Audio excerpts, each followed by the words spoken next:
Naitwa DJ Maki, naitwa Jimashine Mzweda na Achiche Production, na ni kutokea Kariakoo, Mitali Koma na Agri. Bwana, kitu wanakiita 2099 ama 299 The Soldier Protocol.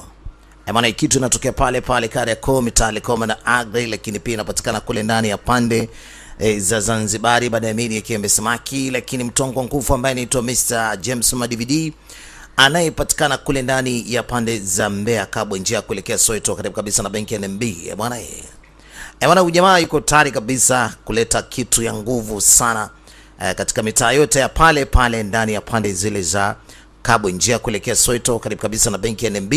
Pale yuko pia na duka lake wanaita James Class Kiwie. Hali kadhalika bwana, tuko ndani ya pande za Zanzibari. Tuko na baada ya media Kiembe Samaki alibonge wanakureko njia kuu ya kuelekea Nyarugusu, Maliki huko Migombani ya Zanzibari. Lakini pia tuko na Alipia anapatikana kule ndani ya Meli 10 karibu kabisa na Kawosh. Lakini pia huyu bwana na kazi moja muhimu sana, anatoa lock simu za aina zote. Tuko na mteza video Kinyasini, lakini pia tuko na mtoto nguvu ambaye anaitwa Mr. Omi King na J4 kama kawaida Video Library. Tuko pamoja naye kama kawaida J Video Library, wanamuita J Video Library, anapatikana kule Zanzibari. Bwana, tupo na watu kibao. Mfano huyu hapa wanamuita, huyu ni mzamini, wanamuita Bihu, yeye anapatikana kule Zanzibari. Huyu bwana kazi yake kubwa ni kupamba maharusi kwa kutumia zile staili za Oman pamoja na Emirates. Yani huyu jamaa ana viatu, ana kanzu, ana kofia, ana kila kitu. Bwana harusi aende mwenyewe, lakini akitoka hapo amependeza kweli kweli. Anaitwa Bichu kama kawaida, anapamba maharusi wa kiume. Namba zake nitakutajia hivi punde. Lakini pia tuko na wazamini wengine kama huyu hapa wanamuita Kanali Mtoni Branchi, anapatikana katika maeneo hayo. Lakini pia anauza kompyuta, anauza vifaa vya kompyuta jumla na reja. Lakini pia anauza vifaa vya simu kama screen protector, makavi ya simu, USB cables, fast chargers, memory card, card reader na batteries aina zote. Lakini pia tuko na Dr. Phone, yeye anatengeneza simu kwa kutumia kompyuta. Ukifika kwake atakutengenezea simu yako kutumia kompyuta. Lakini pia anauza vifaa vya simu kama vile screen protector, makavi ya simu, USB cables, fast chargers, memory card, card reader. Lakini pia bwana, huyu jamaa yuko vizuri sana, sio mchezo mzee, wanamuita Dr. Phone. Bwana, kitu nguvu hii hapa kutoka idarani Achiche Production. Sasa tunakuja nayo kama hivi. Lakini sijamsahau mtongo nguvu mmoja. Bwana, huyu mtu wanamuita nani? Wanamuita Ibra. Namkubali sana Ibra, yuko ndani ya Zanzibar, Ibra Video Library. Bwana, sasa acha tuingie katika kitu yenyewe. Tunakuja kama hivi. Hawa ni maaskari ambao wanakuja kutengenezwa baadaye katika uso wa dunia, kwa sababu vita bwana ni kitu muhimu sana katika nchi. Kama inatokea vita alafu una maaskari wazuri, basi hiyo vita wewe lazima uishinde. Sasa ili upate maaskari wazuri, basi inabidi uwe na maaskari imara. Na siku zote sayansi inaanzia jeshini na ndipo inakuja mtaani. Siku zote serikali zinapambana sana na sayansi za kijeshi, na ndipo ambapo sayansi kule ikae imenoga, basi inakuja huku kwa ajili ya kutatua matatizo mengine. Mimi ni DJ Mark, naita Jimashine Mzweda Achiche Production, tokea Kariakoo, Mitali Koma na Agri. Nakuja na hii 2099 maaskari maalum hawa ambao wanafuata njia za kipekee kabisa, wanasema. Acha sasa tuingie katika movie yenyewe na tunakuja hivi.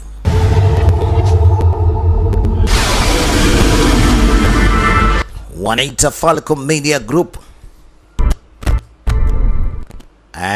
Mimi naita DJ Mark, naita Jimashine Mzweda Achiche Production. Tuko sambamba kabisa kukuletea burudani Umbrella Entertainment pamoja na makampuni mengine ambayo yameweza kuhusika kuleta kitu ya nguvu kweli kweli. Film Victoria. Yes, bwana, na kila kitu kinapatikana hapa, sio mchezo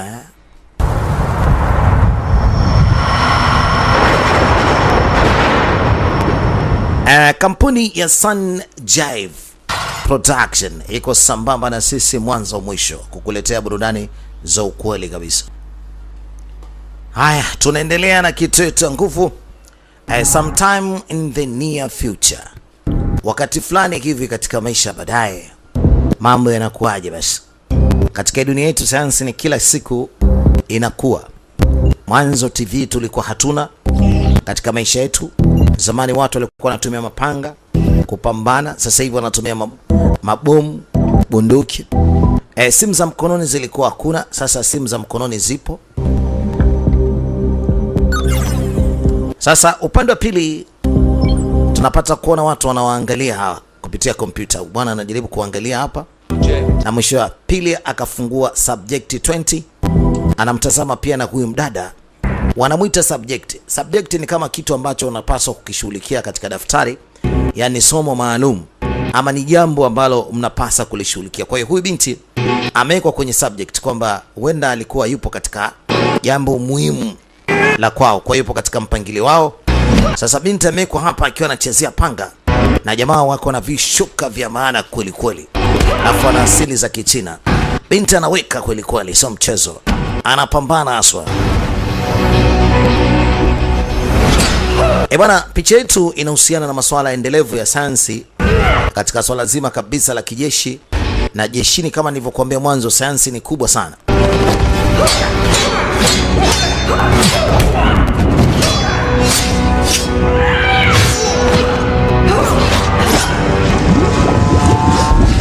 Kiufafanuzi, nchi ya Marekani ndiyo inaongoza kijeshi. Inaongoza kijeshi kwa sababu sayansi yao kijeshi ni kubwa mno. Warusi wao wana silaha nzito, yale mabomu mazito, sio mchezo, wako nayo wao. Wakisema kwamba wasambaratishe dunia, wanaweza wakaisambaratisha dunia. Bwana, kitu nguvu hapa hiki tunakuja nayo mwanzo mwisho kukuletea burudani za ukweli. Mimi niite DJ Mark, niite Jimashine. Napatikana pale pale kale Kometale Kome na Agri. Kama Taus, kama Kawaides. Tuko sambamba, tunaendelea kuwakilisha vyema sana.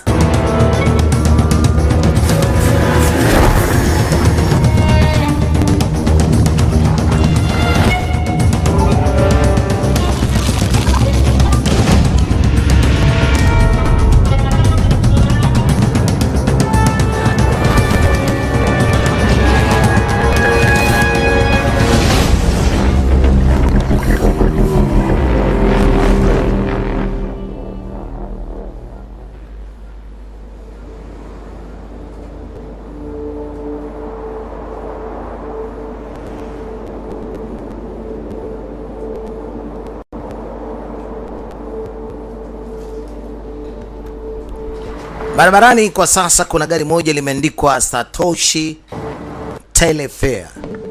Sasa hapa analetwa mtu ambaye hawezi kutembea, yupo kwenye wheelchair kipindi chote, na anasogezwa katika hii hospitali. Hii ni hospitali ya kisasa kabisa.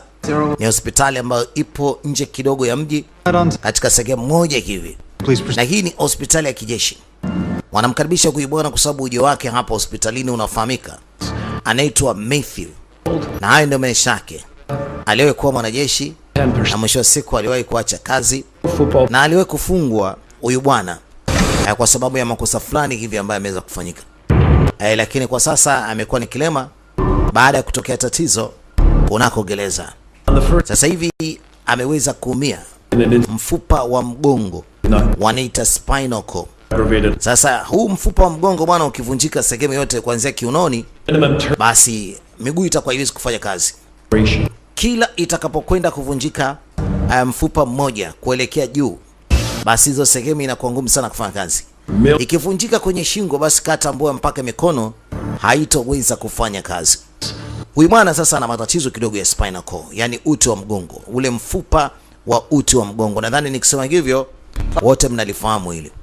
Sasa huyu anaitwa volunteer namba 5601, yani 5601 volunteer. Nikisema volunteer ni mtu ambaye ameamua kujitoa kwa ajili ya kufanya kitu fulani. Amejitolea. 16 months experienced total paralysis of his. Sasa huyu bwana anasomewa kile ambacho sifa zake alizokuwa nazo kwamba huyu bwana yuko na matatizo kwanza, na aliwahi kufungwa jela na amejitolea kwa ajili ya kufika hapa ili kuweza kufanya kitu. We are aware of your various altercations. Sasa ilibidi wampe taarifa Mr. Mills, ama unaweza kumuita Mr. Matthew Mills. Who are you? Sasa akawauliza kwanza, nyie kina nani? Mbona mimi sielewi? Mimi nimeamka asubuhi tu nimeambiwa nitoke na leto mpaka hapa. Tatizo nini? You volunteered. Alisema wewe umejitolea. Everyone keeps saying, but Anasema yes, kama nimejitolea sana, nataka nijue nimejitolea kwa nini. program. Sasa ilibidi wamueleze kwamba umejitolea hapa kwa sababu tuko na mradi maalum. Sasa akauliza ni mradi gani? Anasema hapa ni biomedical. Nikisema biomedical ni kwamba ni sayansi kubwa sana ya matibabu. Na hii hapa ipo kwa ajili ya kuweza kutatua matatizo ya kijeshi, na hapo katika sayansi za kijeshi, na wameweza kumwita hapa kwa ajili ya kumsaidia yeye pia. Sasa kauliza, ina maana nyinyi madaktari? Wakasema yes, sisi ni madaktari kwa ajili ya program maalum. My wheelchair. Alisema my wheelchair. Alisema ndio sababu ya uwepo hapa. Akauliza, ina maana nimeletwa hapa kwa sababu nipo katika kiti, si ndio? Kiti cha matairi, wheelchair.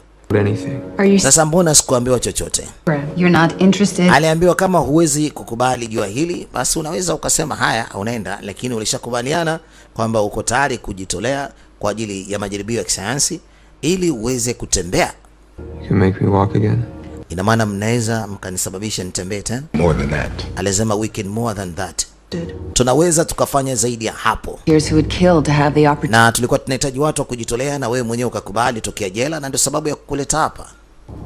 Sasa kama uko tayari, tia saini. Back to return Mr. Ama urudi jela kule ambako ulikuwa umetoka. Transport guard. Basi tabidi wawasiliane na mlinzi atakayeweza kumchukua mrudishe kule. Yule mlinzi aliyemleta hapa, basi wanaanza kumuita. Bwana, jiandae, mtu wako tunakuletea sasa hivi anarudi jela. You're right.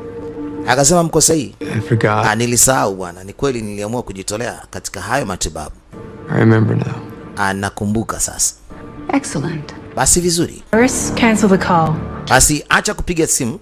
Waambie arudi tena gerezani, yuko tayari kuweza kushirikiana na sisi. Aya, soma mkataba. Alafu baada ya hapo utie saini. Akasoma ile contract. You really think you make me walk again? Hivi nyinyi mnafikiria mnaweza mkasababisha nitembee tena? Walisema yes, sisi ni madaktari wazuri sana na tunafanya kazi katika kampuni ya kijeshi. Kaangalia mara mbili, asije akajitoa hapa kando mwisho wake. Akasema sawa, ina shida. Right palm. Basi akaambia weka mkono wako wa kulia hapo. Akaweka mkono wake wa kulia na ndipo ikasoma. Basi akaambiwa karibu sana katika huu mpangilio wetu katika hii program. Akasema sasa kinachofuata nini? Anaambia kinachofuata tunakupeleka kunakohusika fast. Anashangaa anapigwa mshindano wa ajabu na mwisho wa siku anawekwa nailoni usoni. He is a fighter. Anasema bwana mpiganaji huyo. Kwa hiyo kwani naye makini sana. Jamaa alikaa nyuma yake amemfunika kulikuli na hiyo plastic. Kawaida hiyo plastic ukifungwa kupumua uwezi, na bila kupumua inaashiria wewe una dedi. Sasa walimzimisha. Baada hapo wanampeleka kumfanyia kile ambacho wao wamekiona. Bwana, filamu yetu inaitwa hivi 200 ama 2099 ama 2099, The Soldier Protocol. Mimi niite DJ Mark, niite J Machine. Leo tupo katika sayansi ya kijeshi, vile ambavyo mataifa yanavyojaribu kupambana ili kuhakikisha wanapata maaskari wazuri. Huyu jamaa anakuja kuamka, sijajua kama ni kesho yake ama ilikuwa ni usiku huo. Anakuja kuamka kama ana maumivu hivi kwenye koromeo, anajaribu kuangalia kwanza ni kwapi. Unajua kilichomtokea, anaweza hata akajisahau kwamba alikuja huku, na anaweza akasahau kwamba hapa yuko wapi, na anaweza akakumbuka tukio zima. Sasa siku zote anajitambua miguu yake yeye hawezi akatembea, anajikokota. Kwa sababu ni miaka kama 6 hivi tukio imemtokea hili. Anajikokota. Anajua kabisa kwamba miguu yake imeshadebweda, ni ngumu sana kuweza kufanya kazi. Ilibidi ajivute kwanza kidogo akakae. Sababu aliumia kwenye kiuno, ni miguu peke yake ifanye kazi. Lakini kuanzia juu ya kiuno, basi kila kitu kinafanya kazi. Kwanza akaangalia mazingira, yuko wapi. Taratibu kumbukumbu zikamjia, akatambua kwamba aliletwa hapa hospitalini. Akapeleka hisia mguuni, akachezesha vidole vikafanya kazi. Anasema mbona siamini? Na wakati hivyo vidole vilikuwa havifanye kazi kabisa, sababu vilishakufa. Miguu ilishakufa yote. Sasa akaamua kukunja na mguu kweli unakunjika. Hajaamini. Sasa akaona ngoja kwanza anyanyuke. Huko anacheka kwa furaha sana kwa sababu alishapotea na alishaweza tena hawezi kutembea.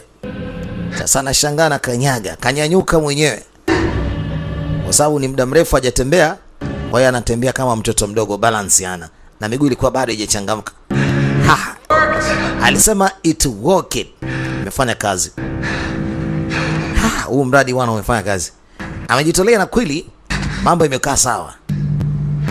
Lakini bado anayumba kwa sababu siku nyingi hajatembea, amekuwa kama mtoto mdogo anayejifundisha kutembea. Bana, matapishi anayetoa sio kidogo. Matapishi ni meusi ya ajabu. Matapishi mengi kweli kweli. Sijajua kama ni damu ama nini, labda alijua ni mazingira yeye kufanywa huu upasuaji ama msaada. Kicheki sio kitu cha kawaida, sio ni damu hiyo. Lakini hakujali sana kwa sababu ni mzima. Lakini sasa huyu mgonjwa kwa nini asingelazwa katika kitanda? Hili ni jambo la kujiuliza. Na kwa nini amefungiwa kama sero? Hili ni jambo lingine la kujiuliza. Sababu kama ingekuwa ametibiwa vizuri na akapatiwa msaada mzuri kama vile ambavyo wamekubaliana, huyu asingelala kwenye sakafu ya baridi kama hivi. Hii ni jela hii. Anyone. Au labda ni kwa sababu ya tahadhari, wakimweka katika vitu vizuri anaweza akavunja. Labda hii ndio style yake ya kukaa. Sasa anaanza kupiga kelele. Anyone. Anagonga kuta zote ni za vyuma. Akasema miguu yangu imefanya kazi bwana. Sasa simnifungulie. Is anyone there? Akauliza kama kuna yote upande wa pili. Kapigwa shoti. Kaupiga sana ule mlango, hatimaye ukampiga shoti za ukweli.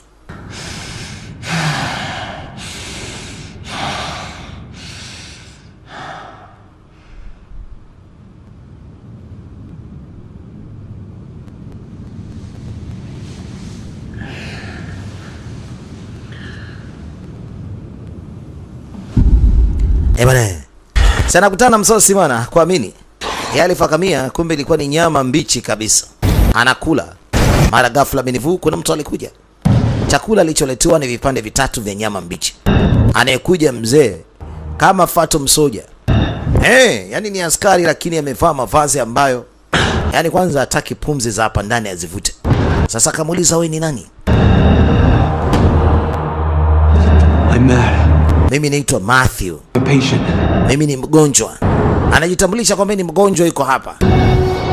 Lakini chata imesimama tu. Alafu imekamata panga sijui rungu. Mungu wangu, rungu mzee. Rungu ya kuchezea mpira wa magongo. Pigwa moja kati nyingine mamangu. Pigwa kavunjwa mkono. Sasa kama mguu wake umefanya kazi, muona mkono jinsi ulivyovunjwa. Huyu jamaa iko mbavu sana. Ana nguvu kumkamata hivi na kumvunja kama kavunja miwa isi. Yani kagosha miwa mzee, kavunja mkono. Alafu mshikaji huyo anatimka. Sasa wamemtibia mguu, wamemvunja mkono. Bana. Baada hapo kama kuna moshi fulani hivi unaingia. Kwa jamaa alilala. Kwa maumivu makali sana, alipata mpaka usingizi, alizirai. Sasa sijajua hiyo ni oksijeni, ni hewa ya nani? Umeona kinachoendelea sasa hapa. Ule mkono mbona ulivunjika, sasa hivi umerudi vizuri. Na anakuta kama vile njia hivi kama za kwenye socket ya simu ama socket ya TV, radio, vitu vinapita. Yaani mkono wake umerudi tena, umekuwa sawa kabisa. Lakini maumivu aliyapata ilikuwa ni maumivu ya kawaida kama binadamu anavyoumia. Ila mkono wake umekaa sawa. Sasa unaweza ukaanza kujifikiria hii. Sasa mimi ni mtu ama saibogi, Akala vile vipande vya nyama kwa dadiki zake, akaamua kupasua visani na kutupatupa mpaka na zile chupa. Kwa sababu sasa hawamfunguli mlango. Na akawa anafanya mazoezi yeye mwenyewe. Sasa siku 6 baadaye, kuna gari rangi ya blue inapita hapo katikati ya huu msitu.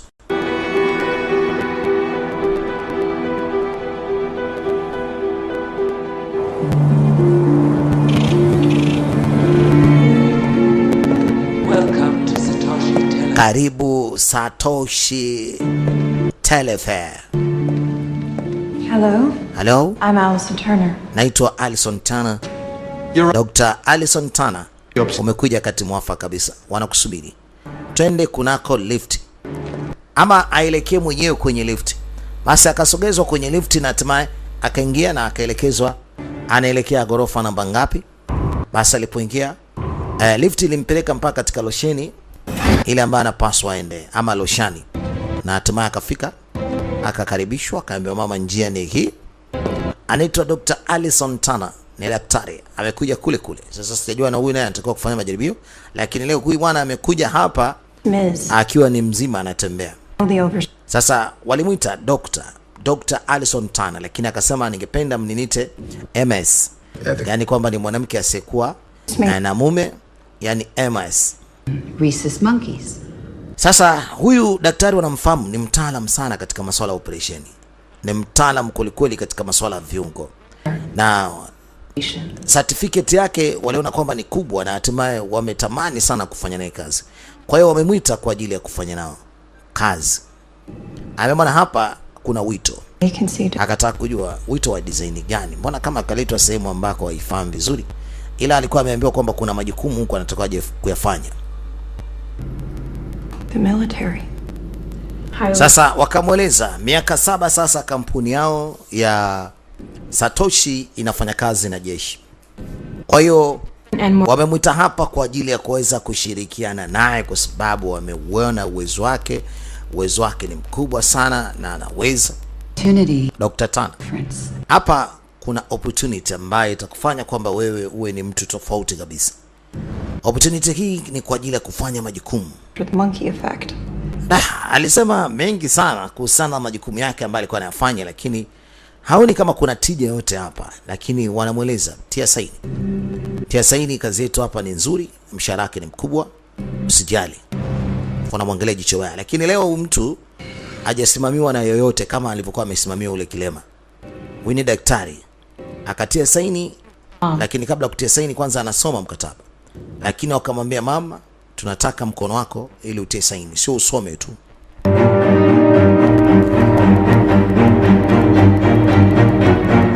Inaonekana sio kwamba alikuwa amefurahia hili jambo, hajapenda sana, lakini mwisho wa siku walimlazimisha akakubali kutia saini.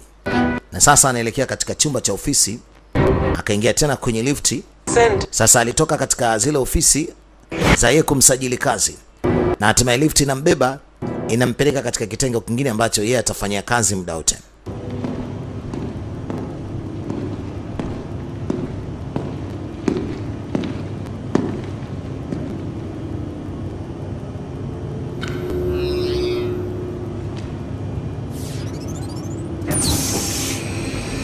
Access granted. Access zimemkubali, ameshapewa funguo, na funguo ni mkono wake, wameusajili mkono wake kufungua hapa. Allison Turner. Naitwa Dr. Allison Turner. Tafadhali naomba ukae, siti yako ni hapo ya kazini. I'm Dr. Emmett Snyder. Mimi naitwa Dr. Emmett Snyder. Karibu sana katika hichi kitengo. Below ground. Unaona mnafanya kazi chini ya ardhi. Anasema ndio. Swipe in using your ST number. Basi aswipe hapo ili aweze kuregister namba zake, ili kompyuta imkubali na aanze kuitumia. The data control stream. Hiyo ni kwa ajili ya data control. Anasema asante. Go to the ST. Anasema kila kitu mimi nimeshapata, nimeshafahamu kuhusiana na hizi program zenu. Akauliza kama anafanya operation manual.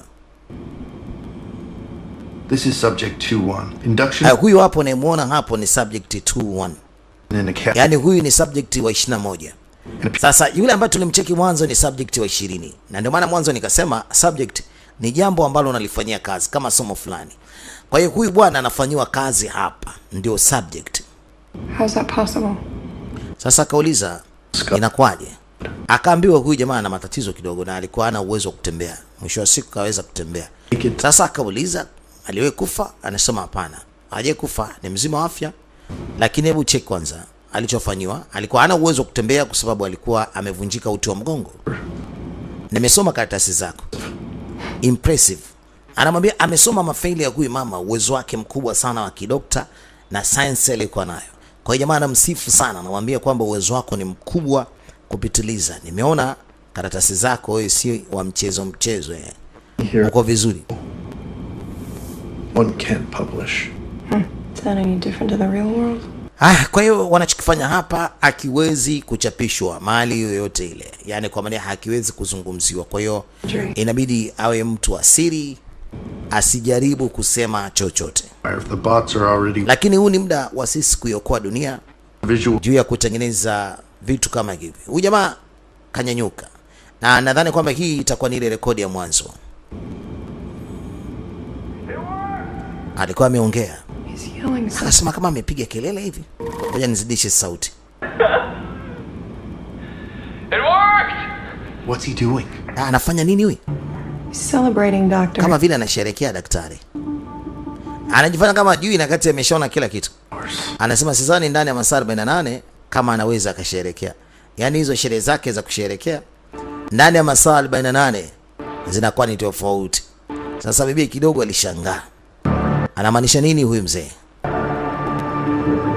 Masaa 48 ni siku takriban 2. Yaani kwa maana hiyo huyu mtu hataweza kusherehekea anachokisherehekea.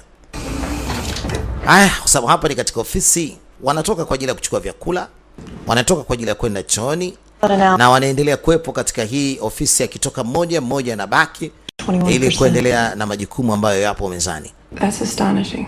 Sasa mama alisoma kila kitu kuhusiana na huyu bwana alivyokuwa na mpaka alipewa dawa na hatimaye akaweza kupona. Lakini mdada akasema hii ni astonishing. Enhancing agent. For the Future Soldier Initiative. Kwa hiyo huyu ni future soldiers ndio. Yaani wanajaribu kumtengeneza askari kwa ajili ya maisha ya baadaye. Kwa mfano kama sasa hivi hao askari wanaweza kutumika katika nchi ya Ukraine ama Russia ama Urusi. Askari kama huyu anaweza kuwa hata maaskari 100 wa upinzani.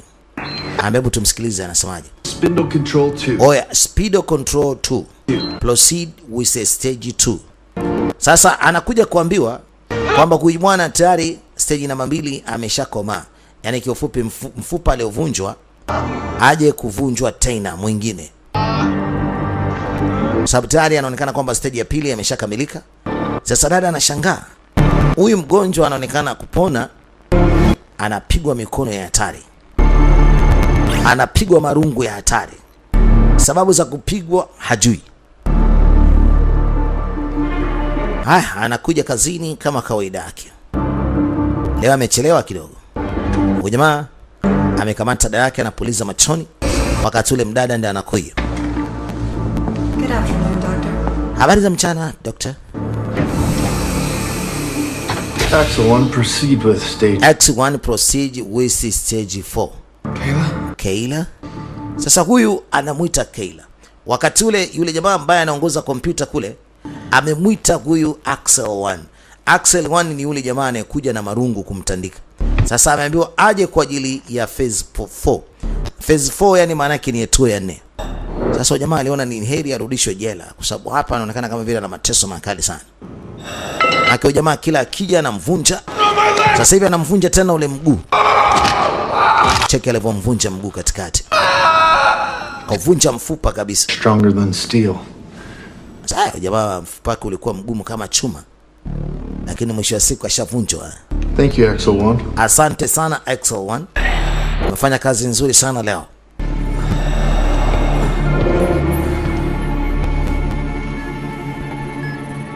Wanamwonea na huu mfupa ndio unavyoonekana jinsi ulivyovunjika. This is your first time running a Najua hii ni mara yako ya kwanza kucontrol na kurunning kitu kama hiki, wanaita circuit. You monitor, Doctor. Lakini akauliza inakuwaje, mbona kama mnavunjisha sheria hapa? Eat it through the wheel. Sasa akauliza ni wangapi ambao mmewatoa katika viti mkawafanyia haya? They didn't tell you, did they? Hivi hawajakwambia? After the wheel. Baada ya kutoka katika hichi kiti, mwisho wa siku anapelekwa kunako maabara kwa ajili ya auto spy, uchunguzi maalum. Sasa akauliza wangapi wamepona na wangapi wamefanywa unyama kama huu? Dada anahoji, anaona vitu vigeni kabisa. Amesomea udaktari, si kutesa watu na majaribio kama haya. Jamaa anavunjwa tu miguu. akivunjwa movie ni makali, analia sana. Mwisho wa siku analala usingizi mzito, lakini usingizi wenyewe una masumbuko kama haya. Anawaza jinsi wanavyompa mateso. Wanampa mateso kweli kweli, sio mchezo.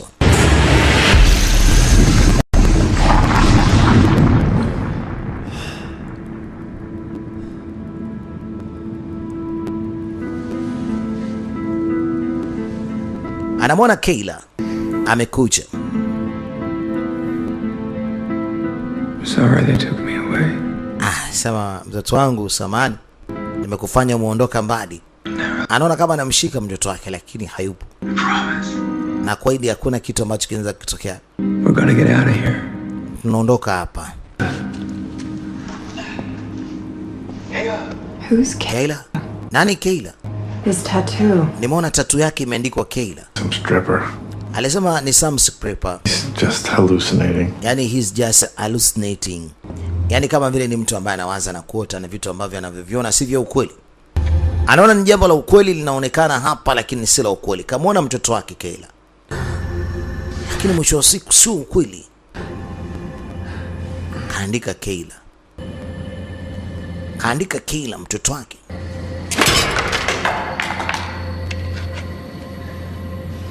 Kwa uchungu sio kavunja sahani. Get out of here. Alisema na kwa hili tunaondoka hapa mtoto wangu. Amechukua kipande cha sahani. Anajikata, sijajua kama anaandika jina la mtoto wake Kayla.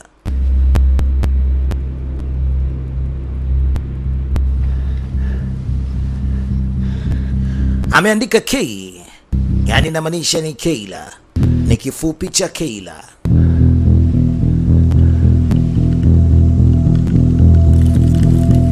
Kuna moshi unaingia. Nafikiri kwamba huu moshi ndio unamsababisha anapata usingizi mkali. Akilala, akiamka viungo vyake vinakuwa vyote viko sawa. Kama tunavyoweza kuona ule mguu ule uvunjwa. Sasa kama kuna alama pale katika ule mguu wa chini. Na mama alikuwa anajaribu kukagua kweli kweli. Temperature ziko 20 pale. Anasema hii temperature sio nzuri kwa mtu ambaye hajavaa nguo kiasi hiki. Anataka hata aanze kuvaa makoti. First A57 serum dose. Sasa apelekwe na dozi maalum ya 57. Normal reaction. Ili arudi katika hali yake ya kawaida, pambana na baridi. It's the mind from any emotional state. Sasa huyu bwana inabidi amweka sawa bibie, kwamba hata naye mwenyewe mwanzo alikuwa hivyo. Hapa kitu anachokifanya ni kwa ajili ya kampuni na wako hapa kwa ajili ya kusimamia huu mradi ukafanikiwa. Sababu kikubwa hapa wanachokihitaji ni kutengeneza maaskari. Na huyu ndio askari anayetengenezwa kwa ajili ya kuwatengeneza wengine wawe bora. Kwa hiyo huyu ndio mfano aliyejitolea, ndiye anatengenezwa kwa dawa zote, na baada ya hapo aonekane uwezo wake utakwaje. Sasa anakuja na pulizwa kwanza na dawa maalum. Vipi, anaendelea kusinzia au? Baada hapo jamaa alikuja na rungu, nadhani anataka kumchapa.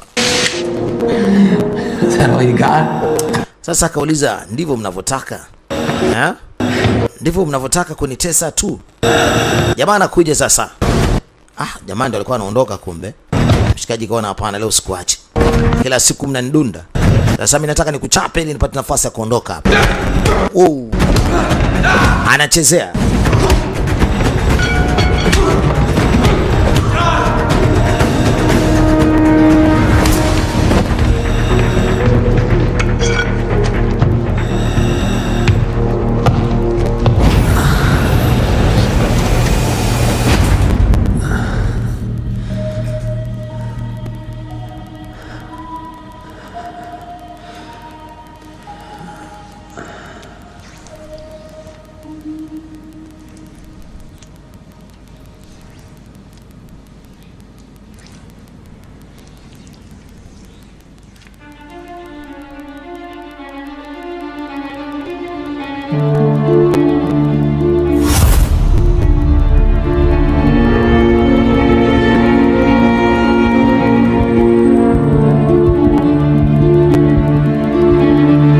Tumeweza kuona anaandika Kayla kwenye ukuta.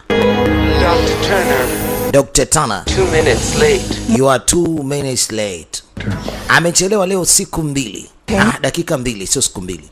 Na hata jana yeye alichelewa kweli. Kwa hiyo ni siku 2 amechelewa, na leo amechelewa dakika 2 hapa. Sasa huyu bwana anaona kama vile dawa yake kaika hapa juu, anataka kujua kwa nini Just say huyu jamaa anatumia dawa, ana matatizo gani? for the lab. Basi kama kaida yake, binti anakuja katika dawati lake na anaendelea na kazi kumwangalia mgonjwa wake. Anaangalia uwezo wake wa akili, ubongo, jinsi unavyofanya kazi. Sasa akauliza hii autopsy ama autospy ni kwa ajili ya nini kwa huyu mgonjwa? Anajaribu kujua mambo yote, anataka kufahamu. Akamwambia, sikiza, huyu mgonjwa amejitolea kwa yote ambayo sisi tunayafanya hapa. Amejitolea sisi kumfanyia majaribio ya kila kitu. Kwa hiyo chochote kile kinachomfika kipo ndani ya makubaliano yetu sisi na yeye, kwa kujitolea kwa ajili ya hizi dawa, sababu alikuwa na matatizo ya kutembea. Kwa mara nyingine tena, siku ya pili leo, sijajua kama ni level ya ngapi, level ya 5, level ya 6, level ya 7, level ya 10. Mshikaji anakuja na rungu kuta dadeki. Anaitwa Axel 1. Kuja na rungu leo kumfumua huyo. Jamaa anasema usinzoe. Kuda dadeki, usinzoe.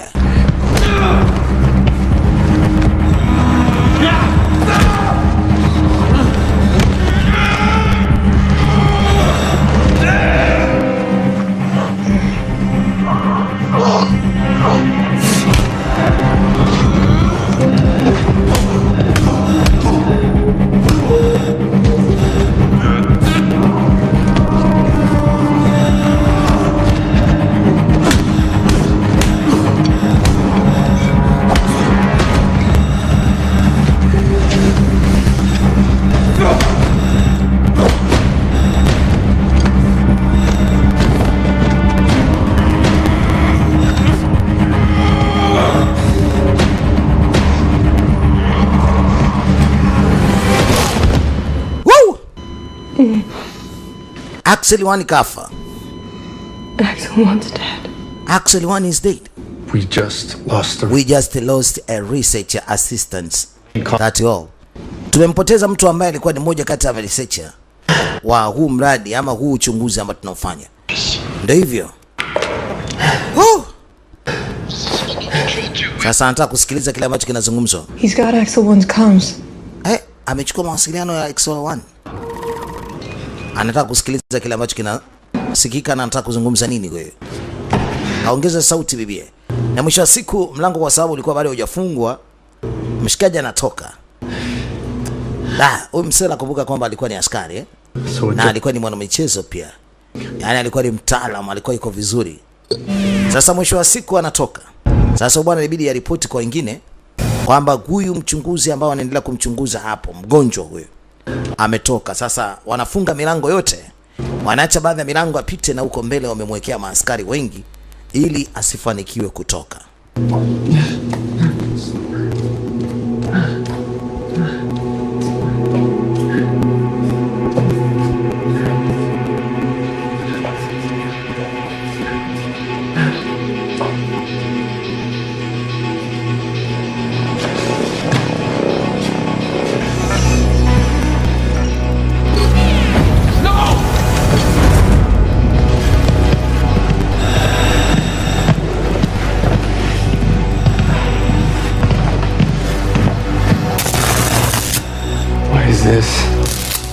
Sasa anauliza nini?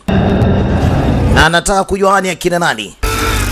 Sijajua kama karudi mle ama yupo chumba kingine. Jamaa wamejitayarisha vizuri vya kutosha, wanakuja kumpiga na shoti za maana. Sasa kona naye msinichezee. Na isitoshe tena, japokuwa na maumivu lakini mwili wake uko vizuri. Dada yake naye pia anawafanya kitu mbaya. Patamu hapo.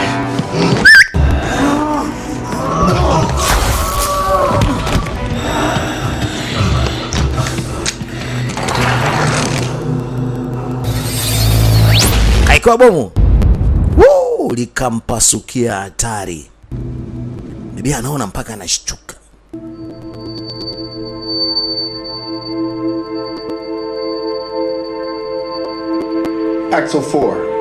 Axel 4 subject mpaka sasa hivi inaonekana kwamba ana wenge la hatari baada ya kupigwa.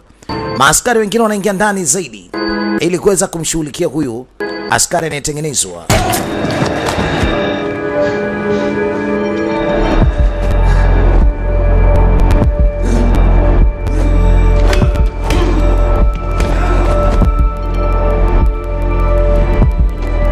amesimama, hakuamini kinachotokea. Ni kwamba mtu huyu ananyanyasika, anapigika, hatari.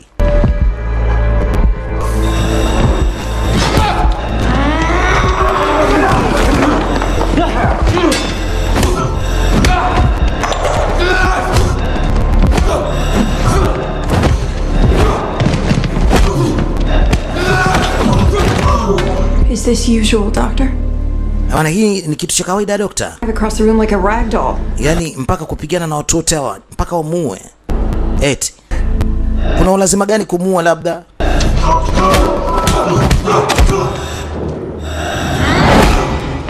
Woo!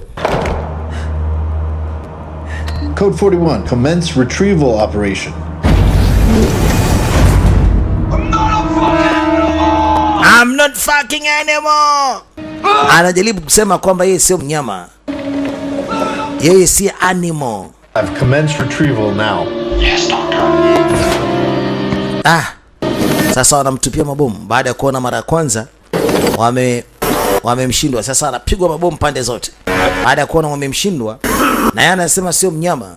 Ni kwa nini unamfanyia ukatili kama huu? Yeye sio mnyama.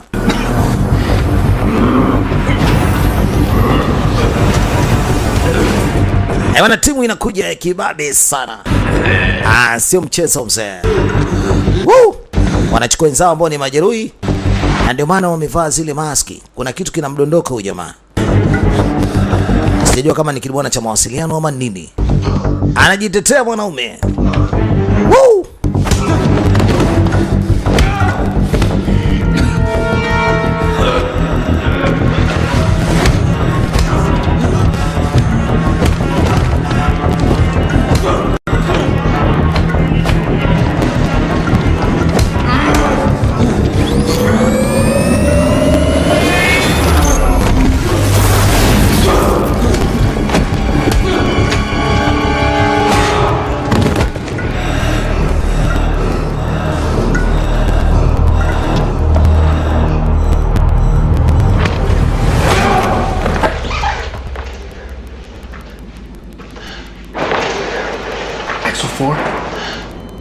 Axel 4, Axel 5 wote wanaonekana wameshapoteza maisha. Anasema inabidi tuondoke hapa. Emmett, We just lost 2 more. Ase tumeshapoteza watu wawili wengine. Moja kwanza niite Dr. Saina. Usinite Emmett, niite Dr. Saina. Jamaa kashaua takribani kadhaa. Sasa kile kidumwana kilichodondoka amekiona nini? Au kamkamata mmoja alikuwa amebaki naye ndani. Wewe ni nani? Unaweza kuzungumza kwa dadeki zako? Usizungumze. Why do you need this to breathe? Ni kwa nini unahitaji hii ili uheme? Kwa hiyo unahitaji kofia ili uweze kuhema. Ngoja nikurudishie. Kwa hiyo yeye pumzi zake anazozivuta hazitakiwi kabisa kuvuta harufu ama chochote kilichokuwa katika hiki chumba. Sasa nataka kujua ni kwa nini umemfanyia hivi. Nitatoa ili upoteze maisha. Hebu sema kwanza tuko wapi? Where are we? Tuko meno gani? That would be against protocol. Anasema iwapo kama akizungumza atapingana na taratibu ambazo zimeweza kuwekwa. Anamuuliza tena tuko wapi? Alisema the will. What? Unasema nini? Anajibu kwamba yuko the will. Sasa wakaona ni hero amuue kwa sababu ameanza kuzungumza vitu ambavyo hatakiwi kuvizungumza. Amemuua ili asiendelee kutoa siri. Utakiwi kutoa siri yoyote. Why? Doctor. Sasa anauliza binti ni kwa nini kafanywa hivi. Alisema Given sikiliza, nitakushangaza sana. I didn't anticipate an ethical. Lakini kiufupi ni kwamba hakutakiwi mtu yote kutoa siri yoyote ile.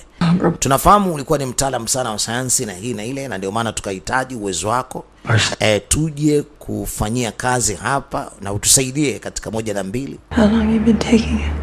Sasa kamuuliza wewe tokea lini umeanza kufanya hii kazi hapa? Naona anaanza kuogopa. Dada anasema anaanza kuogopa kwa sababu hii kitu ambayo inafanyika hapa mbele ya macho yake sio kitu ya kawaida. Clean up. Ameanza kuogopa yani.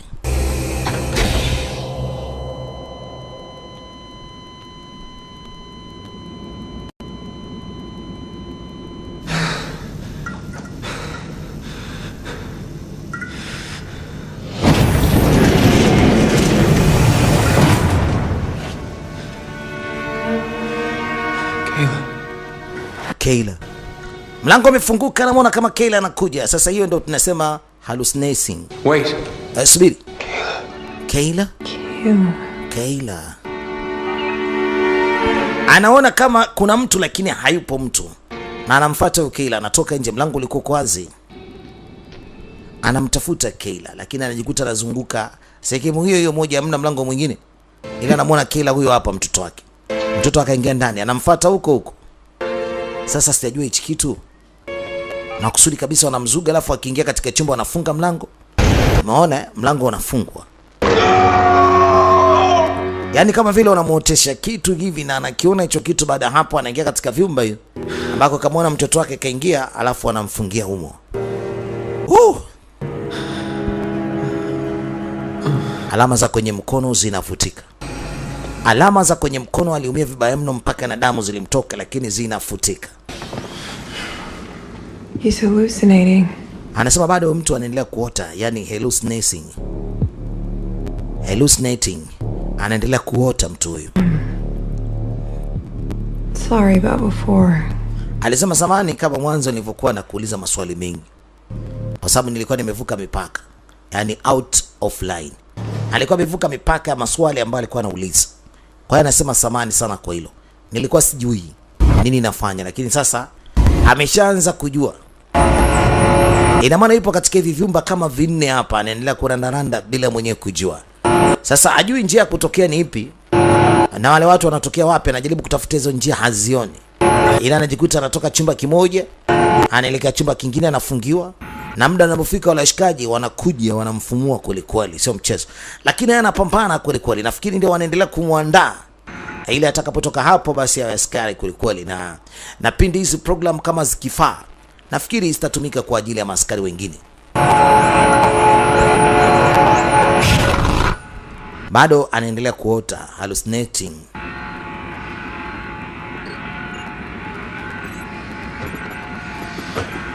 Mama anaendelea kufanya jibu wake kuhakikisha kwamba anamweka sawa mgonjwa wake.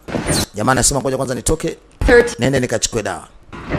Anaenda kuchukua dawa hospitalini. Katika mjengo huu kuna maabara, kuna hospitali, kwa sababu naye pia ni hospitali. Kwa hiyo anafikiri anaelekea pharmacy kwa ajili ya kuchukua dawa. Ameamka sasa. Hakuna kulala muda mrefu. Kudadadeki.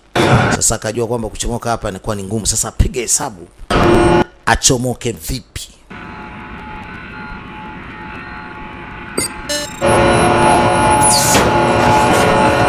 Sasa aliona labda njia inaweza kapenya, lakini njia ni ndogo sana. Amekuwa msosi na kufunga hapo hapo mlango. Njia ndogo alafu mlango umefunga faster.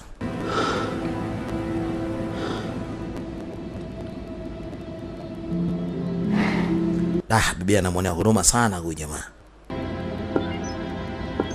Kamera zote anajaribu kuangalia kama kuna milango ambayo kuna mtu anapita. Bado ramani haijajua vizuri.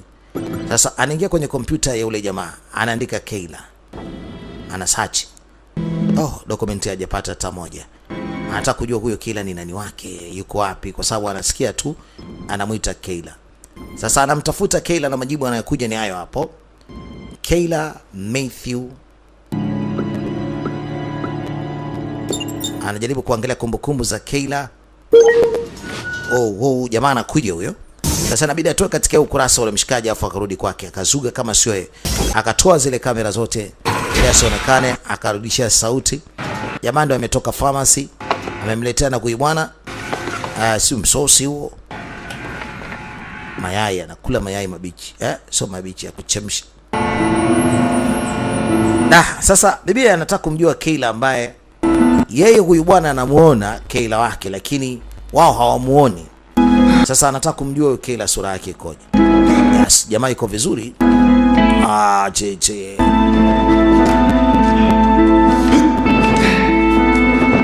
Woohoo!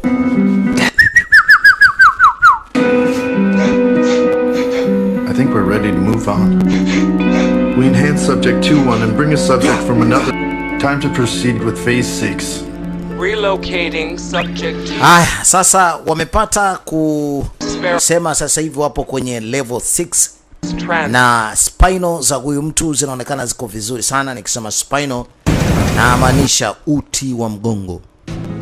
Haya, sasa anatakiwa kupelekwa eneo lingine na mpaka mlango ukafunguliwa. Umefunguliwa kwamba apelekwe eneo lingine na kupelekwa anajipeleka mwenyewe.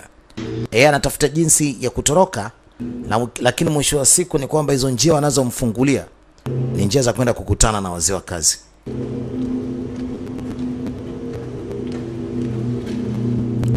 Ni njia za kwenda kupambana.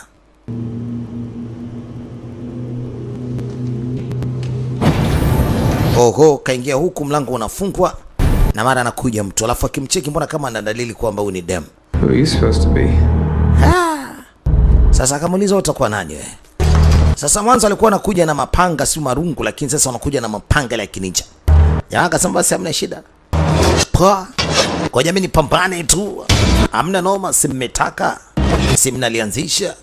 Basi na mimi nalimaliza. Elevated heart rate. BD stabilizing. There's a reduction in synthetic adrenaline.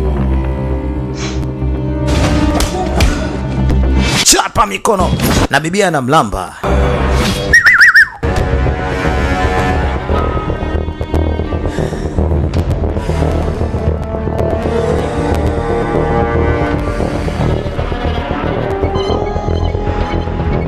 It's lowering his heart rate.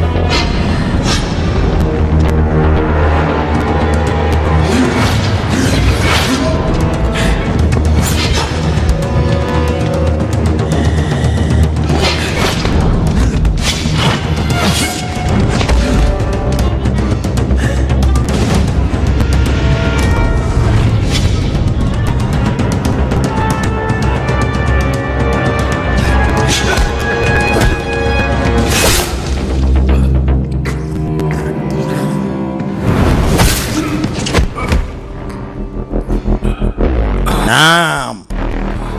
Sio mchezo. Wuku. Bwana ninja kamfanyia kweli. Yee.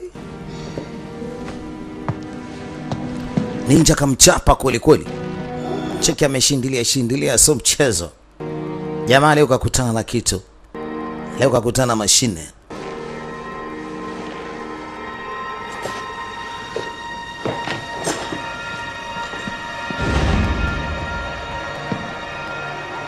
Alafu huyo anaenda. Akudadeki jamaa kanyanyuka kapata nguvu. Bwana hao ndo maskari ambao wanaandaliwa.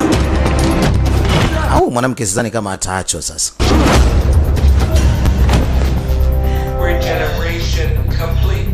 Regeneration complete.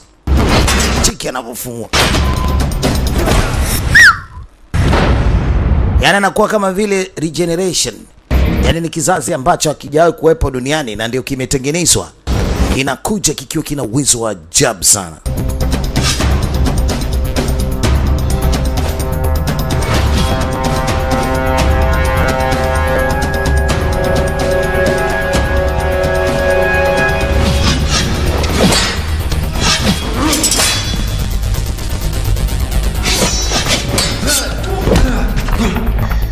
Subject continues to surprise. Anasema subject continued to surprise. Quite a specimen. Surprise. Yaani huyu wanemtengeneza hapa anaendelea kuonyesha miujiza. Anaendelea kuonyesha mastaajabu yani.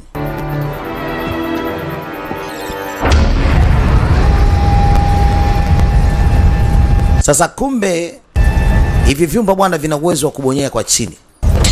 Yaani mbingu ile ama kidari ile inashuka chini mzee. Inaweza ikawageuza chapati.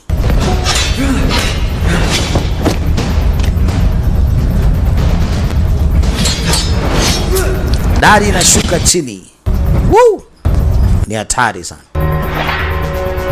Bia anaendelea kuangalia vitu vinavyoendelea hapa si vya kawaida. Mauaji yanaweza katokea hapa sekunde tu. Kwa nini daktari? To heighten adrenaline and Hii tunasema ni adrenal and end of. Bwana, ile dali inazidi kushuka. Sasa bibi mpaka anashindwa kuitumia vizuri hiyo dali. Anagonga juu. Mlango unafunguka, anaweza akatoka faster, la sivyo ni shida. Ceiling inazidi kushuka, akaona ngoja kwanza mchomoe. Asije akageuzwa chapati. kamchomoa nje, kamwonea huruma.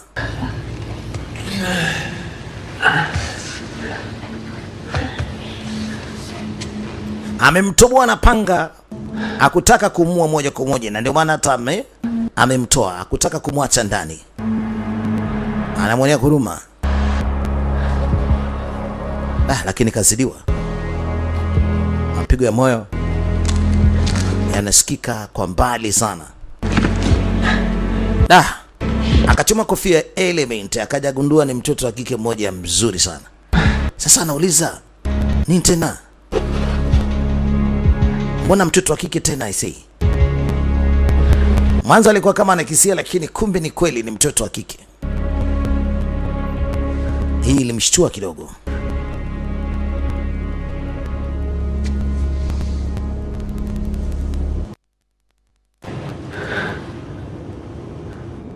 It's interesting. Most subjects display no emotive connections after day 8. 2-1 continue. Mambo bado ni mazito. Sasa anakuja kuona kale ka headphone. We've taken him as far as he can go physically. Sasa anaanza kusikia kile ambacho kinazungumzwa. Sasa na ameshaona mdada kwamba kuna kitu nafikiri amevaa huyo. What's in the next room? Nini kinachofuata? Chumba kinachofuata. Next room. Chumba kinachofuata. It's been kept empty since prior use. Ni chumba tu ambacho mara nyingi tunakitumia tu kwa ziada. Sasa binti anamuuliza maswali haya ili jamaa asikie. Kiufupi anamsaidia ili ajue chumba kinachofuata ni nini, kwa sababu kaona huyu bwana ameweka headphone masikioni, kwa hiyo kitakachozungumzwa yeye anakisikia, kwa hiyo anampa signal kidesign.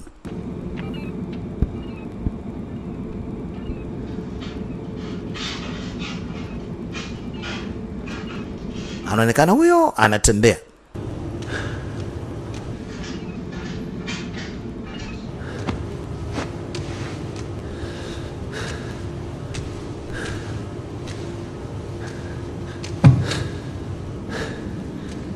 Mlango hapa umefunguliwa. Ndani kuna chakula. Anaonekana kuingia humo katika hicho chumba. Unajua una bahati sana bibi. Yes. Bahati ya nini? Full. Ndio, una bahati. Yaani ni mara yako ya kwanza lakini uko full revolution. Yaani uko vizuri sana. Ajabu. You did it on your first time. Anasikia kila kitu kinachozungumzwa. Sasa kichumba ndicho alichotokea mwanzo. Na hata aliandika K hapo. Kwa hiyo sasa anakuja kuishtuka kwamba anazunguka tu kumbe. Wow.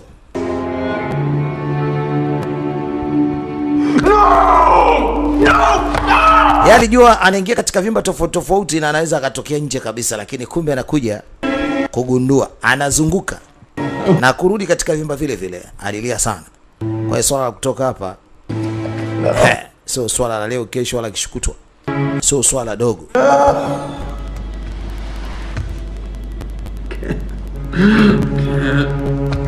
I won't! No!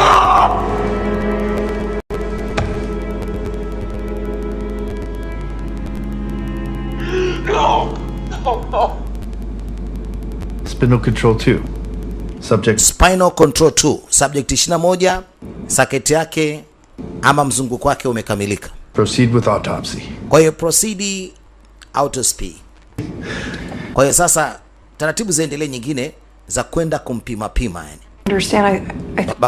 Bado sijaelewa. Nilijua Mills kwamba kashakamilika moja kwa moja. Yaani kwenda kupimwa. Nilijua kwamba huyu atafanywa special attributes. Data now. Anasema huko juu ndipo kwenye mavuno ya dara kila kitu. Kwa hiyo anapaswa kupelekwa huko juu kwenye dara. Yeah. Ama kwenye data. Go around again, did you?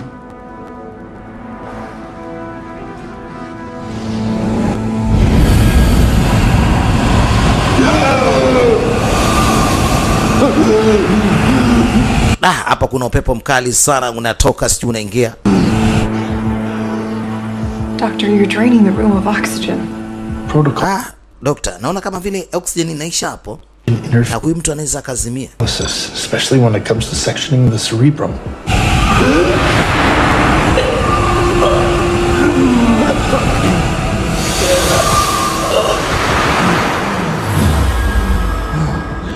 Just to be clear, Naona kitu kimetulia, the subjects have no idea about this. Doctor, lakini subject inaonekana kwamba ajui hili, ajui kitu juu ya hili.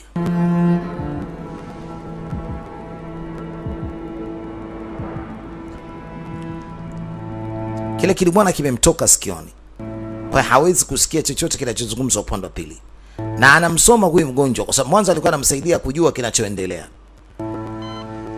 Bibi inaonekana kwamba haafiki kile ambacho kinatokea hapa, na ndio maana anajaribu kumsaidia kimtindo huyu mgonjwa. you know there's a financial bonus for a completed circuit. Unajua nini? Unaweza ukapata bonus ya ziada pindi huu mzunguko utakapoweza kukamilika. Kwa hiyo tukamilishe huu mzunguko, acha vitu vingine kuzungumza usivyovielewa.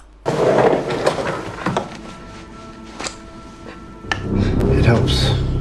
Akambe hii inasaidia. Like these. Inasaidia katika muda kama huu. Sawa? Hiki kitu kinaweza kikafanya disconnections. How do you think we cope, Doctor? Sasa unafikiri tutawezaje hapa kufanya mageuzi? Hatutaweza kufanya mageuzi yote kama hata tunachukia hiki ambacho tunakiona. Kwa hiyo piga dawa hapo uepukane na kila kitu. Mama hataki. Yaani asiwe na hasira, asichungulie mambo mengine, jamani ajipige hizi dawa, kwa sababu vitu vingine vikitokea anapunguza hasira kwa hiyo kitu hapa. We knew he was back in spoke 1. Anamweleza hii kitu ni nzito sana iwapo kama hautokubaliana nacho. Mama akaongeza sauti kidogo ili kutaka kujua. You made a promise. You made a promise. Kamzidishia sauti yule asikie, kwa sababu aliona kabisa kile kilibwana chake kimedondoka. Ama lakini nyinyi mlitengeneza ahadi. Sasa kamuuliza ahadi gani ambayo tumekugea? It's not over. Lakini alimwambia it is not over.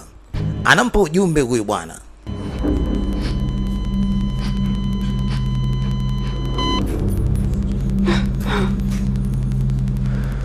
He's alive. It's a blip, that's all.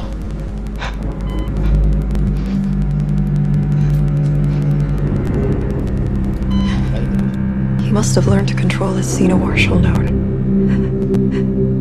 His heart is still beating. He's lowered his heart rate. That's impossible. No previous subjects were ever capable of that.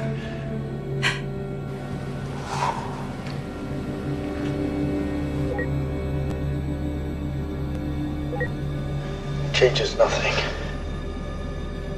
What do you mean? It changes everything. We follow protocol. Fuck protocol. Anaendelea kusema na anaendelea kutoa maneno yatakayoweza kumjengea huyu bwana ujasiri wa kunyanyuka, na ajue huu sio mwisho, ni kama mwanzo tu. Anyanyuke na aendelee kupambana, tena pambane kweli kweli, sio mchezo. I spoke 1 immediately. Yes, ma'am. Immediately. 100% oxygenate now. Flooding, ma'am.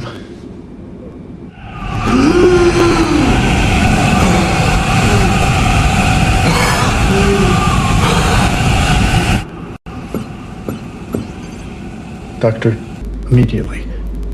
100%. Haya, sasa wakati ule mambo yanaendelea na wanapokea oda ama kazi kutoka kwa kiongozi wao.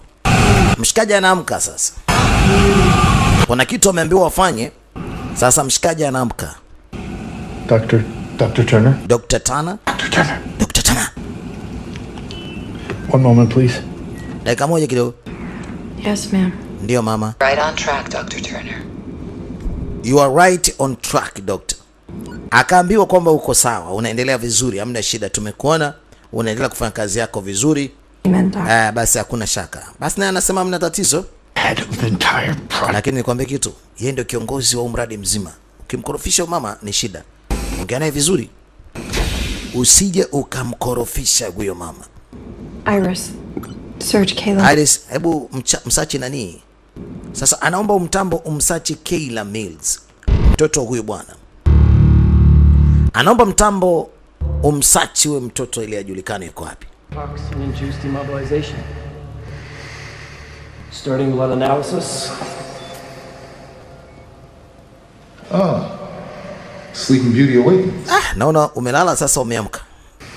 Oh, Oh, sleep building awaken. Anaamshwa kutoka katika usingizi mzito.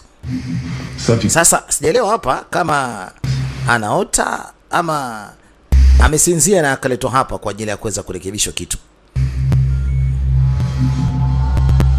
Killer tracking evidence. Oh, killer tracking evidence naona iko sawa. We have done, kila kitu kimekaa vizuri. Typically kila kitu kimekaa vizuri. Special case kila kitu kimekaa vyema. You made us very proud, Mr. Mills. Na utatufanya tujivunie sana kuwa na wewe, na utatufanya tusifike mno, tusifike, yani wawe na sifa kubwa mno. For precipitating mass inductions. My only concern is subject 2-1 not yielding enough Utah material. Fortunately, he is not the last of his genetic line. Mr. Mills has an offspring, a daughter. So, basi akiwa anaendelea kufanyiwa hayo, anajilazimisha kunyanyuka ili achomoke kutoka katika hiki chumba.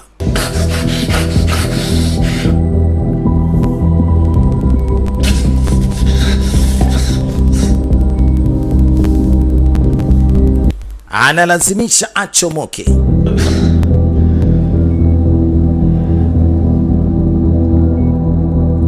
Don't give up. Don't give up. Da, mpenzi wake anajaribu kumwambia asije akavunjika moyo, anyanyuke na apambane, asihofu. But Matt, nyanyuka. Matt, can you hear me? Matt, unanisikia? Akiwa katika limbi la usingizi, akiwa katika moja kati ya maabara hapa, mawazo yake yanaendelea kumweleza kwamba anyanyuke na apambane. Sasa ule mdada akaona ngoja kwanza mtoe huyu jamaa. Oh, kamnasa. Analeka ujamaa na huyu jamaa, lakini huyu jamaa anahisi kwamba wote ni wale wale. Cheki alivyomnasa. Na wenda akili zake haziko vizuri, kamtupilia kule. Oh shit. Asichomoe hivyo vitu bila utaratibu inakuwa ni tatizo, wanaweza wakaja huko. Kuna utaratibu ambao mama alikuwa anataka kufanya ili sije kandulike kwamba yeye anaondoka. Jamaa anakuja hapo. Turner. Dr. Turner. Here. Kila kitu kiko sawa hapa?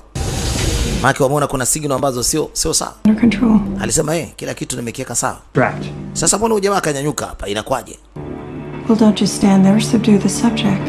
Alisema kuna kitu nataka nikifanye juu ya huyu mgonjwa. Kudadadeki. Amekuja kumchomoa huyu mgonjwa, alafu anawadanganya. Patamu. Kumekucha. Hatari wanaume.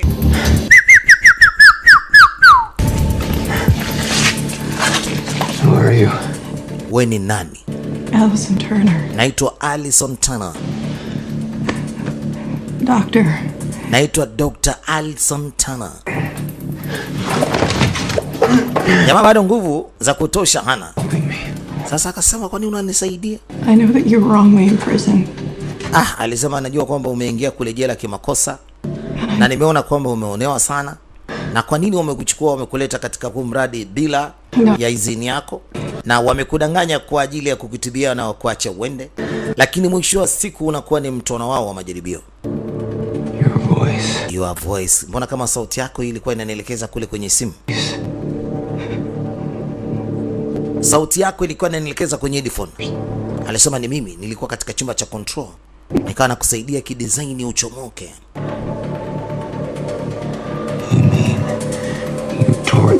Inamaanisha kwamba wewe ulikuwa unanitesa. Kudadeki, wewe ulikuwa unanitesa wewe. Why should I trust you now? Sasa nitakuamini vipi? Nitakuamini vipi sasa? Na wakati ulikuwa chumba cha control mara uko hapa. Na wewe ndio ulikuwa ni miongoni mwa waliweza kunitesa. Your daughter is safe. Alisema nataka nihakikishe kwamba mtoto wako anakuwa katika hali ya mazingira salama. Mimi kukusaidia ni kwamba nimejisikia vibaya sana juu ya mtoto wako. Got a surveillance drone on.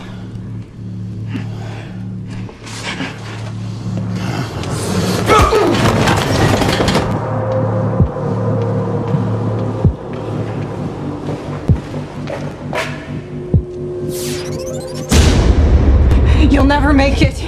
Huwezi kutoka. Open the fucking door. Fungua mlango kwa hadithi zako wewe. We're way underground. Alisema tuko chini kabisa ardhi, ni ngumu sana kutoka. Sasa huyu jamaa anakuja anaweka sawa namba zake ili kuendelea kufungua mtandao, aone mambo inakuaje. Hakujua kwamba ule jamaa ameshachomoka kule. Yaani angalia processes zinakwenda vizuri, lakini kumbe mtoto wa kike tayari kashachomoka na ule mtu. Alafu sasa kule kategesha kama vile bado yupo huyu bwana. Samani, mbona kama huyu jamaa sio? Personnel should have a double ComSec escort. Everything's fine, officer. Anajaribu kusema kwamba kila kitu kiko sawa. Anajifanya kama vile huyu jamaa ni nani mmoja kati ya walinzi. Na huyu jamaa anasema kwamba hapa tunaenda kwa sisi tufanye ulinzi mara 2. Sasa huyu jamaa unaenda naye wapi? Alafu hiyo pants, mbona kama nguo zako imekuvuka imepanda juu kidogo? Sasa nimeanza kuona wasiwasi wewe sio. Hapo wana taratibu za nguo zao kugusa viatu, lakini nguo yake mbona kama imenyanyuka juu. Anamuuliza wewe ni nani? Dada deki. Wamekuwa na wasiwasi na nguo yake imepanda juu kidogo. Na sare kama hizo hawana. Inatakiwa ishuke mpaka chini kwenye viatu. Inakuwaje unavaa modo? Code Red! Code Red! Anataka kuita ulinzi. Wafunge milango na kila kitu. Hamna kitu. Na mfungaji milango ni ule bwana kule Kazugwa. Hajui chochote. Amewekewa vitu huyo hapo. Amewekewa vitu, anajua kwamba vitu vinakwenda sawa. Kumbe vitu haviendi sawa mzee. Watu washachomoka. Sasa anataka kujua maabara namba 2, namba 3 mambo yanaendaje? Mbona mtu kalala tu sioni kama daktari ameingia huko ndani? Hajui chochote. Kaikiwa picha ambayo inaendelea kuzunguka hapo. Kagandishiwa. Alamu zinagonga nini? Sasa nakuuliza tena, ni kwa nini unaamua kunisaidia? Anasema nilikuwa sijajua na saini nafanya kazi gani. Yaani kiufupi ni kwamba mama amekuja kufanya kazi ambayo sio tofauti na vile ambavyo alikuwa ametaraji kusaini kazi. Kumbe kazi yenyewe ilikuwa ni kazi mbaya. Mbona mbaya hiyo sasa? Has subject 21 been transferred? Negative. Kwani amehamishwa? Mbona kama vile sielewi. Chupa cha control vipi? Mbona kama vile nimegandishiwa picha hapa? Mbona sielewi. Kila kompyuta akiuliza kompyuta na mjibu vitu tofauti. Sasa ndio maana hata elewi. Ulinzi kama wote. Jamaa anamwambia subiri kwanza. Sasa anaamua kuingia kwenye kompyuta bibi. Anaingia katika kompyuta mtoto wa kike. Wenzake huku ndo anaendelea kutoroka, yeye hajui chochote. King'ora kikalia na sasa maaskari wanakuja kama wote. Patamu hapo.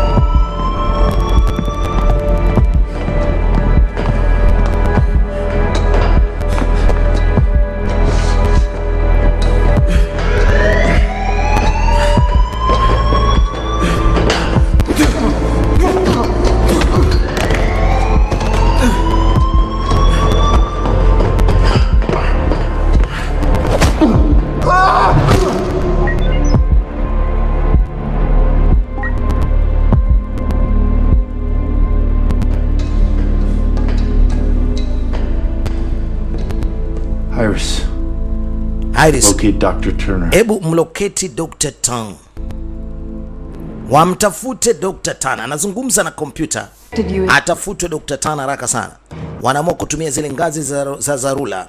Hawataki kupita ngazi za kawaida kwa sababu tayari kule mambo yameshakuwa sio. And in English? Kind of like, what doesn't kill you makes you stronger. Dr. Turner. Dr. Tana located hii hapa. Iris kamaonyesha Dr. Tana yuko hapa. Kudadadeki. Dr. Tana anaonekana yuko mahali. Na ndipo anatuma vikosi vingi zaidi sasa. Kama wengine walikuwa wafahamu chochote, wanapewa taarifa Dr. Tana yuko wapi. Maone. Na jamaa ilibidi atoke pale ofisini baada ya kuona mambo yameshakuwa si mambo. Wewe ndio kumeshakucha sasa. Acha nikuache mwanzo mwisho ushuhudie vitu vya ukweli kabisa. Hapa wanaita the will. Ama unaweza ukaita the soldier protocol.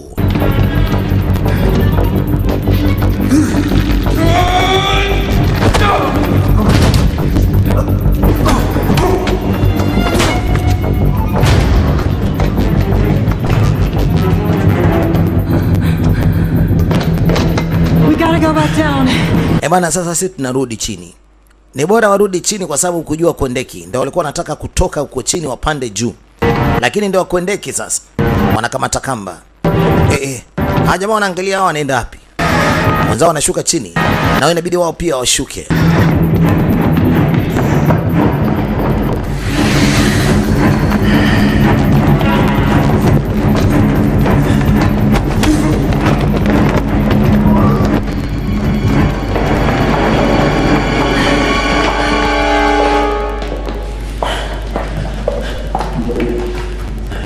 Come on.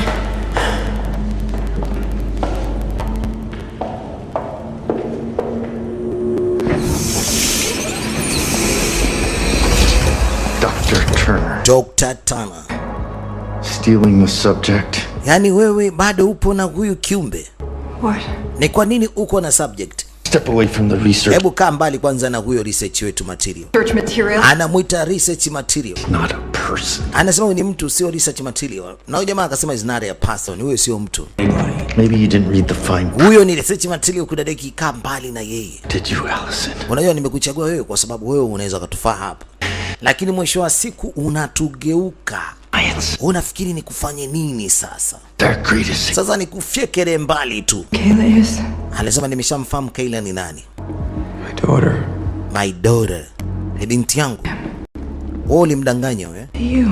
Uliwadanganya hawa kwamba hana mtu. Identify. Na siku zote hatuwezi kumfanyia mtu ambaye anaweza akawa na familia. Huyu jamaa ana familia. Kwa hiyo hatuwezi kumfanyia kitu mbaya.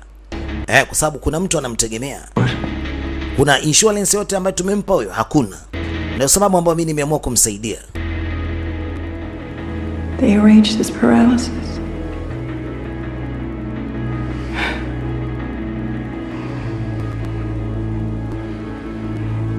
Allowing us to test NB2. Tafadhali naomba niondoke naye. Nimpeleke katika maabara ili niweze kumpatia dawa 2 na 3.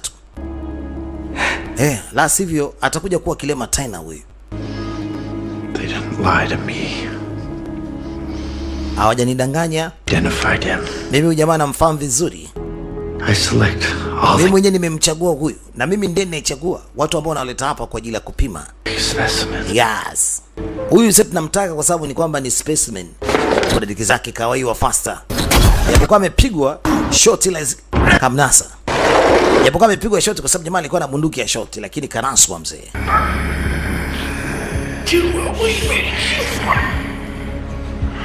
You didn't make me into anything. Aya, kwa dakika zako umenifanya nisiwe chochote, si ndio? You're an experiment.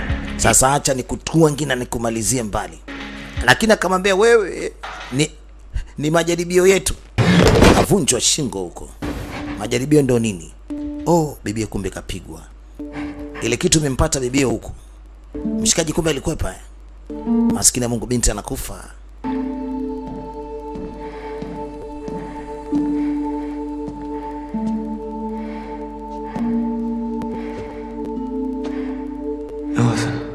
Allison.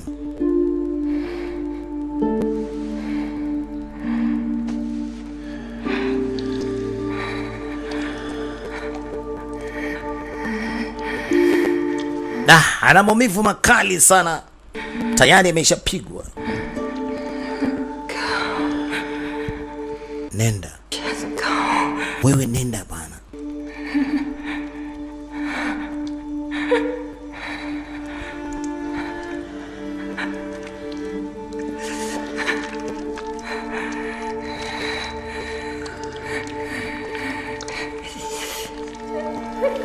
Anajaribu kumwomba huyu mwana aende.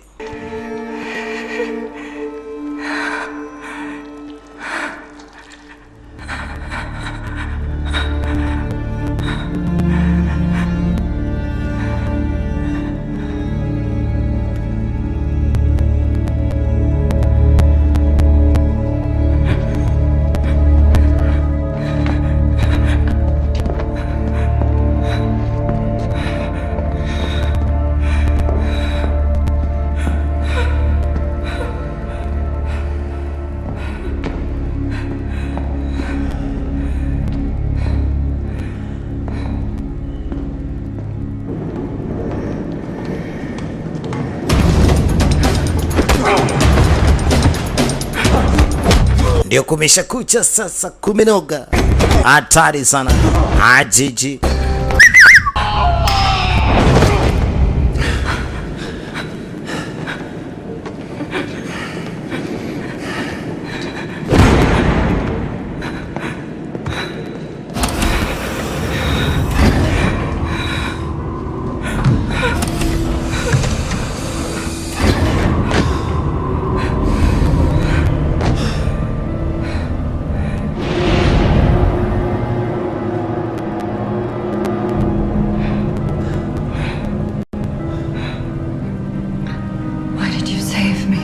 Sasa kwa nini umeamua kuniokoa? I thought my blood would heal you. Naona kama vile damu yangu inaweza ikakuokoa. Killed me. Yaani ungetakiwa hata uniue. It worked, didn't it? Lakini it worked, eh? Si imekusaidia? Damu ya huyu bwana imemsaidia bibi, kidonda kimefunga. Maka alikigusagusa kile kidonda. It's gotta be you. Alisema ina maana mimi nitakuwa wewe. Induction.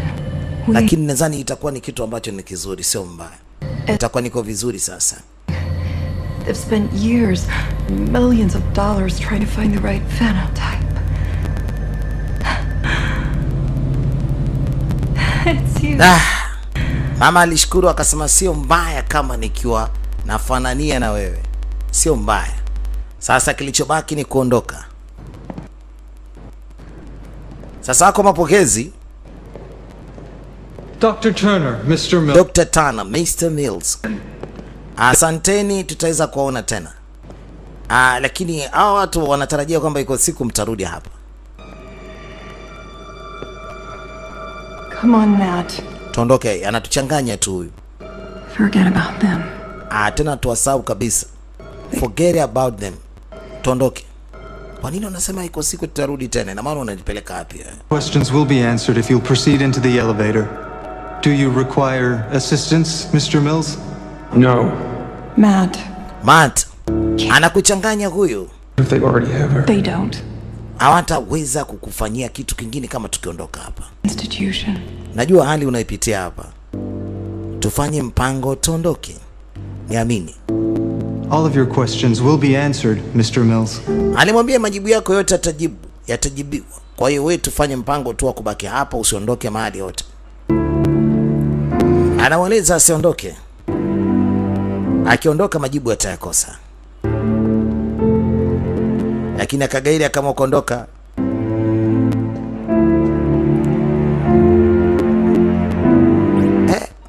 Mbona kama vile anamkonyeza huyu? Na anakonyeza wote. Ina maana basi alikuwa ameagizana na hawa nini? Kwamba acha akifanya hiki alichokuwa anakifanya aende nao. Has already been dispatched to the girl's location. Sasa inabidi wamtafute msichana wapi anapokwenda na kile kitakachoendelea ni nini juu yao. Ina maana walikuwa na uwezo labda kuwafuatilia na wanase pale pale, lakini imekuwa ngumu. Akaamua kwanza waondoke na kwenda huu mpango wote upo katika hizo program zao. Ina maana kitu nguvu hii hapa tujui kitakachoweza kutokea tena. Je, watanaswa? Je, mpango wa kumtoa huyu bwana na yule mtoto wa kike alikuwa anashiriki katika hili? Welcome to... Bwana, sasa analetwa mtu mwingine atakayeweza kusaidiana hapa ili mradi uendelee. Wanaendelea na mambo mengine. Shall we begin, doctor? Kuna mtu mwingine amedondoka hapo na tayari wanamfanyia matibabu kama vile ambavyo waliweza kumfanyia namba 21. Kwa hiyo huyu anaitwa namba 22. Bwana, na ni mbabe kweli kweli, sijajua kitu gani kitakachoweza kuendelea. Alafu mtu mwenyewe ni yule daktari mwenyewe. Ndio kageuzwa kwa sababu kakosa jinsi ya kuweza kuwashughulikia wale. Kwa hiyo anashughulikiwa yeye.